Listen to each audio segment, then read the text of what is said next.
السلام علیکم دوستو، پچھلی ویڈیو میں ہم نے بات کی تھی کہ چوزے نکلنے کے بعد انہیں ایکسپائر ہونے سے کیسے بچایا جائے۔ پہلے 24 گھنٹے کیوں اہم ہوتے ہیں اور کون سی غلطیاں زیادہ تر لوگ کرتے ہیں، لیکن آج اگر چوزا بچ بھی گیا تو اگلا سوال پیدا ہوتا ہے، کیا وہ صحیح گروتھ کرے گا یا کمزور رہ جائے گا؟ اگر آپ چاہتے ہیں کہ آپ کے چوزے تیزی سے بڑھیں اور بیماری سے بچیں تو یہ ویڈیو آخر تک دیکھیں۔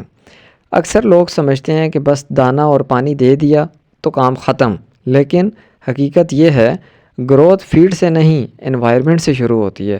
اگر ماحول غلط ہوگا تو چوزا آپ کا سٹریس میں چلا جائے گا، اور اگر چوزا آپ کا سٹریس میں جائے گا تو وہ پھر اس کے بعد کھانا کم کھائے گا، خوراک کم کھائے گا، وہ دن بدن کمزور ہوتا جائے گا اور اسے بیماریاں بھی جلدی لگیں گی۔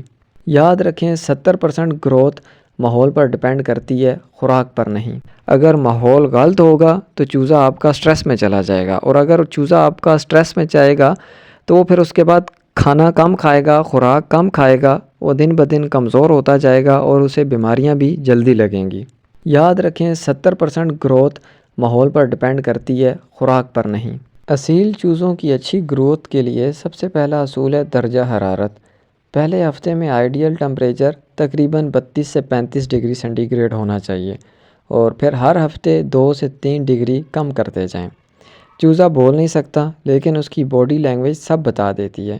چوزوں کے سیٹ اپ میں ٹمپریچر مینٹین کرنے کے لیے آپ کو چاہیے کہ آپ اس میں کوئی بھی بلب وغیرہ یا کچھ بھی اس میں لگا سکیں جس سے اس سیٹ اپ کا چوزوں کے ٹمپریچر مینٹین ہو سکے۔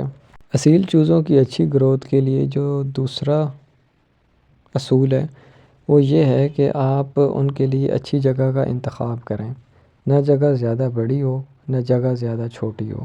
اگر آپ جگہ کو زیادہ بڑا کریں گے اور چوزے اس میں کم ہوں گے تو اس میں آپ کو ٹمپریچر جو مینٹین کرنا مشکل ہو جائے گا۔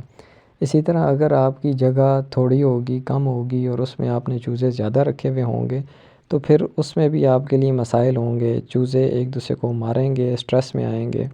نتیجہ اس سے یہ ہوگا کہ وہ پھر ان کی گروتھ رک جائے گی۔ اس کے ساتھ ساتھ آپ نے فرش پہ بھی دھیان رکھنا ہے، کیونکہ ایسے ہے کہ فرش اگر آپ گرم نہیں رکھیں گے تو چوزا ہو سکتا ہے آپ کا ٹھنڈ سے ہی ایکسپائر ہو جائے۔ فرش پہ کیا ڈالنا چاہیے؟ لکڑی کا برادہ ہو گیا، چاول کا چھلکا ہو گیا، بھوسا وغیرہ ہو گیا، اس کو مٹی کے ساتھ مکس کر کے ڈال دیں، یا کوئی بھی ایسی چیز ڈال دیں جس سے ان کا فرش گرم رہے، اور آپ نے فرش کو گیلا نہیں ہونے دینا، کیونکہ گیلا فرش جو ہے وہ بیماری کا دروازہ ہے۔ اگر آپ فرش پہ دھیان نہیں دیں گے تو پھر اچھی سے اچھی فیڈ بھی چوزوں کو فائدہ نہیں پہنچائے گی۔ اکثر لوگ یہ چیزیں اگنور کر دیتے ہیں، بلیاں، چوہے اور کوے، یہ سب خطرہ ہیں چوزوں کے لیے۔ آپ نے جہاں بھی انہیں رکھنا ہے، پنجرے میں یا کوئی ایسی جگہ یا کھڈا وغیرہ ان کے لیے بنایا، تو اس کا ایسے ہے کہ پراپر انتظام کرنا ہے تاکہ وہاں کوئی بلی نہ جا سکے، کوئی چوہا نہ گھس سکے، اور باہر جب بھی نکالنے ہیں ان کا دھیان رکھنا ہے کہ کوئی کوا آ کے ان کو اٹھا کے لے نہ جائے۔ اور دوسرا، بچے اکثر چوزوں کو پکڑ کر کھیلتے رہتے ہیں، بچوں کو ان کو بار بار پکڑنے مت دیں۔ چوزے کی موت ہمیشہ بیماری سے نہیں ہوتی، کبھی سٹریس اور ڈر سے بھی ہوتی ہے۔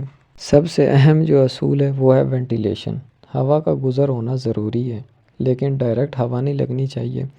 بند کمرہ امونیا اسمیل۔ امونیا کیا ہے جی؟ سانس کا مسئلہ۔ اب ذہن میں سوال پیدا ہوتا ہے کہ یہ کیا چیز ہے؟ بند کمرہ سب سے بڑا مسئلہ بن جاتا ہے۔ جب وہ جگہ تنگ ہوگی، ہر ٹائم بند رہے گی، جب چوزے پخانہ کریں گے اور فرش گیلا رہے گا تو اس سے ایک گیس بنتی ہے جسے کہتے ہیں امونیا۔ امونیا کیا ہے؟ ایک تیز بو والی گیس ہے جو گیلے، فضلے اور نمی سے بنتی ہے۔ اگر آپ کو کمرے میں تیز، ناک میں چبھنے والی بدبو آئے اور آنکھوں میں جلن محسوس ہو تو سمجھ لیں وہاں امونیا بن رہی ہے۔